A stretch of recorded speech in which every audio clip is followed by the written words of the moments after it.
আজ ছিল flight lieutenant তৌকিরের সলো ফ্লাইট ট্রেনিং, অর্থাৎ একজন পাইলটের ট্রেনিং এর সর্বশেষ ধাপ।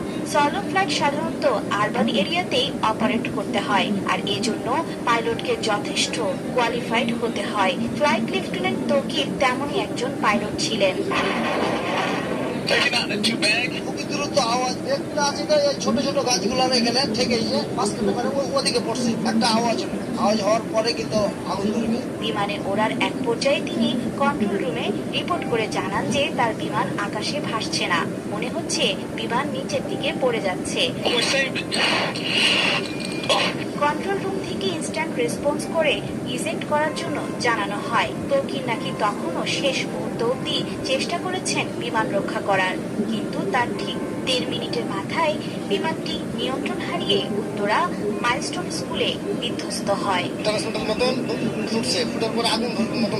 সবাই নিচে নামছে, প্রথমে একটা বিকট আওয়াজ হয়েছে, আওয়াজটা কিন্তু অনেক জোরে হয়েছিল, অনেক জোরে হওয়ার পর বমের মতন একটা কষ্ট হয়েছে। তৌকির ইসলাম সাগর মাত্র ৬ মাস আগেই তার বিয়ে হয়েছে।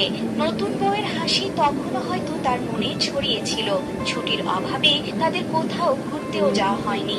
প্রশিক্ষণ শেষ হলে হয়তো তিনি একজন দক্ষ এবং সাহসী স্কোয়াড্রন লিডার হিসেবে দেশের আকাশপথে নিরাপত্তা নিশ্চিত করতেন। কিন্তু নিয়তির নির্মম পরিহাস, যে আকাশ তিনি রক্ষা করতেন সেই আকাশেই তার জীবন দিতে হলো। উত্তরা মাইলস্টোন কলেজের আকাশে হঠাৎ কালো ধোঁয়ার বিস্ফোরণ।